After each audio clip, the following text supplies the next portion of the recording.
அறிந்திருக்கிறார். ఈ దేవుడు నిన్ను పరిశోధించి తెలుసుకుంటున్నాడు. எப்படி அறிந்திருக்கிறார் என்று పరిశోధించి తెలుసుకుంటున్నాడంటే 3 విధమైన కార్యங்கள், 3 రకమైన కార్యాలు. இந்த 3 విధమైన కార్యங்களிலே ఈ 3 రకమైన కార్యములలో தேவன் எப்படி அறிந்திருக்கிறார்? యేసు ఎలాగ తెలుసుకుంటున్నాడు?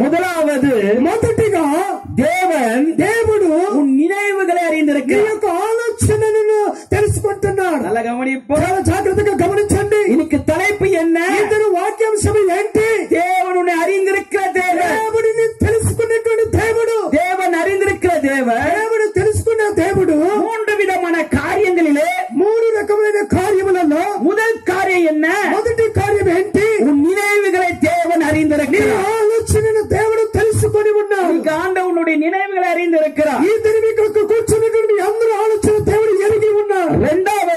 రెండవదిగా தேவன் சொல்லுகிறார், దేవుడు చెబుతున్నాడు உன் சிந்தனைகளை அறிந்திருக்கிறார். నీ యొక్క ఆలోచనలు ఎరుగుతున్నాడు. உன் இதயத்தின் சிந்தனைகளை నీ அறிந்திருக்கிறார். హృదయ ఆలోచనలు ఎరుగుతూ ఉన్నాడు. நல்ல கவனிப்போம். చాలా జాగ్రత్తగా గమనించండి. நினைவுகளை నీ அறிந்திருக்கிறார். ఆలోచన ఎదుగుతూ దేవుడు చూస్తున్నాడు. உன் இதயத்தோடைய சிந்தனைகளை నీ அறிந்திருக்கிறார். హృదయ ఆలోచనలను చూస్తూ ఉన్నాడు. మూడవదిగా உன் நாவிலே சொல் பிறவதற்கு முன்னே அறிந்திருக்கிறார். నీ నాలుకల నుంచి మాట రాకమునిపై దేవుడు ఎరుగుతూ ఉన్నాడు. హల్లెలూయా, హల్లెలూయా, హల్లెలూయా, హల్లెలూయా. இன்னைக்கு பெரிய பிரச்சனை என்னப்பா? ఇది చాలా భయంకరమైన సమస్య ఏంటి? என்ன யாரு அறியல பிரதர்? అయ్యా నేను ఎవరు కూడా పట్టించుకోవటం లేదు. இன்னைக்கு பணம் இருந்தா నా దగ్గర డబ్బులుంటే எல்லாரும் வராங்க, అందరూ 10 మంది గుంపు వస్తున్నారు. எல்லாரும் விசாரிப்பாங்க. అందరూ విచారిస్తున్నారు. பணம் மட்டும் இல்லையானா కానీ నా దగ్గర డబ్బు లేకపోతే யாரும் உன்னை பார்த்து பார்க்காம போவாங்க. ఎవరు కూడా నేను చూసి అటువైపు తిరిగి వెళుతున్నారు.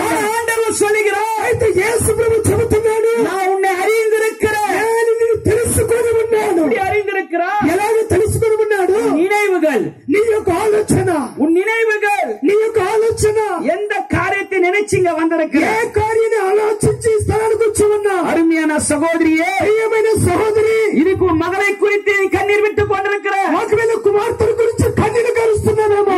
உன்னை பேசிக் கொண்டிருக்கிற, ఇతను దేవుడు నీతో సూటిగా డైరెక్ట్ గా మాట్లాడుతూ ఉన్నాడు. உன் மகளை குறித்து நீ கண்ணீர் விட்டுக் கொண்டிருக்கிற, కుమార్తెల గురించి ఏడుస్తూ ఉన్నా.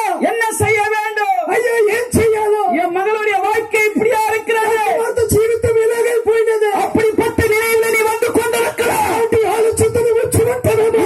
ஆண்டவனை பார்த்து சொல்லுகிறார், దేవుడు నీతో చూసి చెబుతున్నాడు, நினைவுகளை நான் ఈ அறிந்திருக்கிறேன். ఆలోచన నేను ఎరిగి ఉన్నాను. எந்த காரியத்தை நிமித்தம் ఏ కార్యాన్ని ఆలోచించి உன் மகளை குறித்து நீ உடைக்கப்பட்டு, నీ కుమార్తె గురించి హృదయం పగిలిపోయి வேதனைப்பட்டு, వేదన పడి இப்படிப்பட்ட ஒரு கண்ணீரோட பாரத்தோடு வந்து கொண்டிருக்கிறார். కన్నీటితో భారంతో వచ్చి ఉండవచ్చు. ஆண்டவனை பார்த்து சொல்லுகிறார், ఆయన యేసుని వైపు చూసి చెబుతున్నాడు, குறித்து மகளை குறித்து நீ கண்ணீர் விட வேண்டாம். కుమార్తె గురించి కుమారుడు గురించి కన్నీరు కాల్చుంటే నీకు అవసరం లేదు. உன் நினைவுகளை நான் ఈ அறிந்திருக்கிறேன். ఆలోచన నేను ఎరిగి ఉన్నాను. வேதத்திலே பார்க்கும்போது పరిశుద్ధ గ్రంథములు చూసినట్లయితే ஆதியாக 22 அதிகாரத்திலே ఆదికాండం 22వ అధ్యాయములో இங்க வசனம் சொல்லப்பட்டிருக்கிறது. వాక్యము చెప్పబడుచున్నది. ஆண்டவர் ஆபிரகாமை பார்த்து యేసు ప్రభు అబ్రహామును చూసి ஒரு வார்த்தை சொல்லுகிறார், ఒక మాట చెబుతున్నాడు, இப்போது நீ கர்த்தருக்கு பயந்திருக்கிற மனுஷன். ఎప్పుడు నీవు దేవునికి భయపడ్డావని తెలుసుకున్నాను. ஆதியாக 22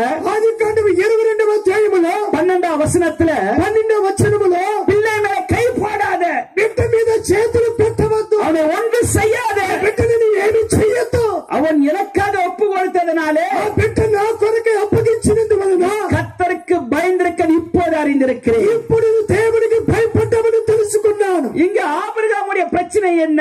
ఇక్కడ అబ్రహాం యొక్క సమస్య ఏంటి? தன்னுடைய மகனை குறித்து ஒரே போராட்டம். తన యొక్క కుమారుడి గురించి ఒకే భారము. இன்னைக்கு பிரச்சனை என்னப்பா? ఇతని సమస్య ఏంటండి? உன் மகனை குறித்து மகளை குறித்து போராட்டத்தோட நீ உட்கார்ந்து கொண்டிருக்கிற. కుమార్తె గురించి కుమారుడు గురించి పోరాటం మధ్య కూర్చొని ఉన్నావు. அதுக்கு ஆபிரகாமுடைய போராட்ட சோதனை என்ன? ఆ దినము అబ్రహాం యొక్క పోరాటం యొక్క సమస్య ఏంటి? அருமையானவர்களே, ప్రియమైన వాళ్ళరా, தன்னுடைய மகனை பலி கொடுக்க తన యొక్క కుమారుని బలి అర్పించుటకు ஆண்டவர் பேசுகிறார். యేసు ప్రభు మాట్లాడుతున్నాడు. மோரியா தேச